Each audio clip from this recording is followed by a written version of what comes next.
हाँ जी, नमस्कार सबको, राधे राधे।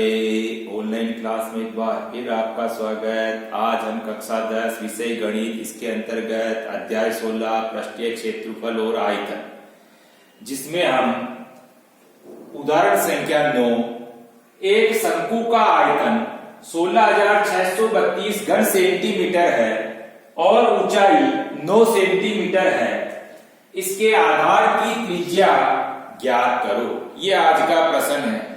ठीक है, अब यहाँ क्या हमको शंकु का आयतन दिया हुआ है 16,632 घन सेंटीमीटर और ऊंचाई बराबर दे रखी है 9 सेंटीमीटर।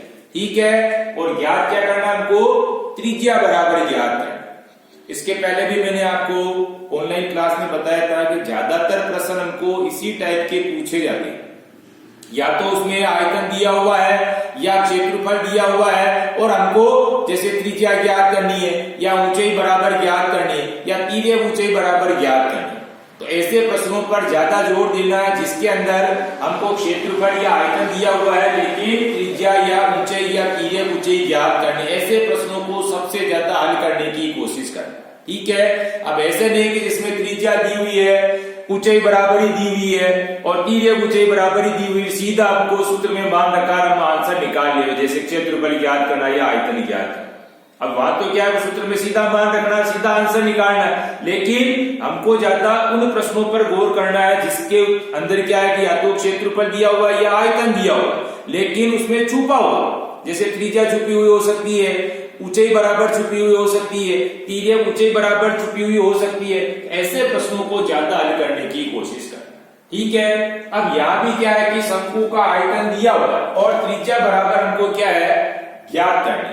ठीक है, अब सबसे पहले आप डायग्राम को देखो। ये जो डायग्राम आपको नजर आ रहा है इसमें, ये आपको सबसे पहले बेलन नजर आ रहा है।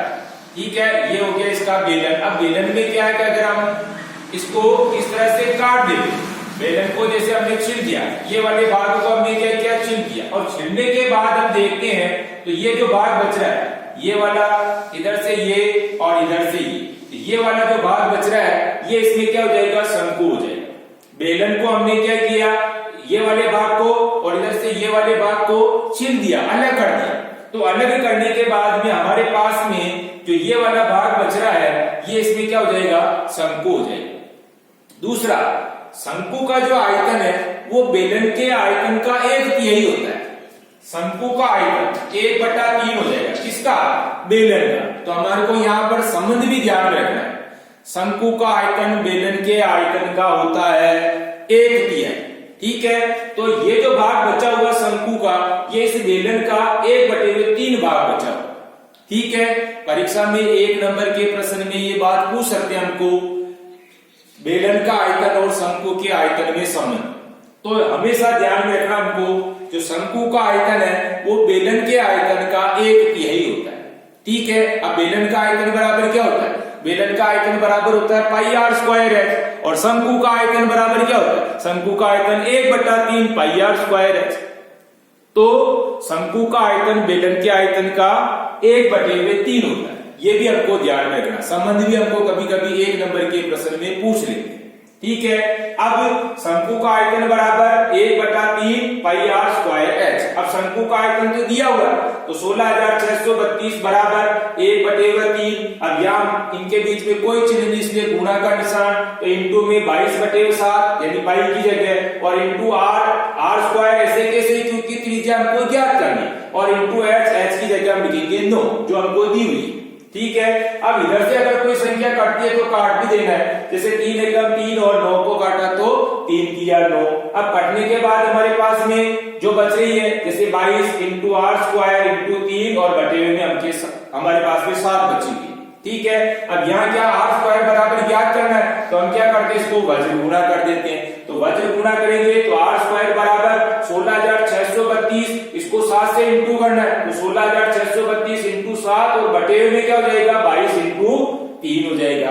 अब 22 से काटा, जैसे 22 एकम 22 से काटा 16,632 को, तो कितनी बार, 756 बार कट गया। फिर 756 को हमने 3 से काटा, 3 एकम 3 और 756 को काटा तो 3 से 252 बार कट गया।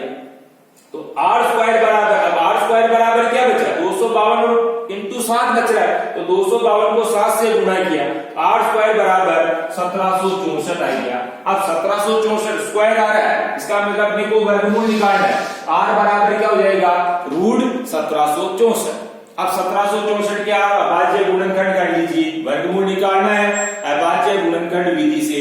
तो 1764 में सबसे अभाज्य गुणनखंड करेंगे, 2 का भाग लगाया, कितनी बार गया, 882 बार, फिर 2 का भाग लगाया 882 में 441 बार, फिर 441 में 3 का भाग लगाया 149 बार, फिर 149 में 3 का भाग लगाया 49 बार, फिर 49 में 7 का भाग लगाया 7 बार, और 7 में वापस 7 का भाग लगाया 1। अब इस तरह से हमारे पास में 2 का 1 जोड़ा, 3 का भी 1 जोड़ा और 7 का भी 1 जोड़ा बन गया।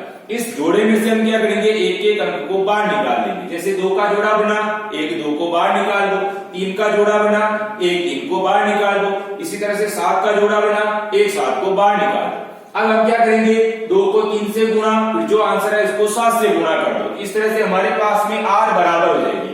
तो त्रिज्या क्या हो जाएगी, 2 इंटू 3 इंटू 7 बराबर 42 सेंटीमीटर। ये इस तरह से हमने इस प्रश्न को हल करने की कोशिश की। यहाँ हमको आयतन दिया हुआ था और त्रिज्या बराबर हमको ज्ञात करनी थी, तो इस तरह से हमने ये त्रिज्या 42 सेंटीमीटर निकाली। अब आपको HW में भी क्या करना है, इसी प्रश्न का दोहरान करना है। पहले वीडियो को अच्छी तरीके से देखना, उसके बाद इसी प्रश्न को HW की कॉपी में बिना देखे हल करने की कोशिश करना। ठीक है, धन्यवाद, राधे राधे, जय श्री कृष्णा।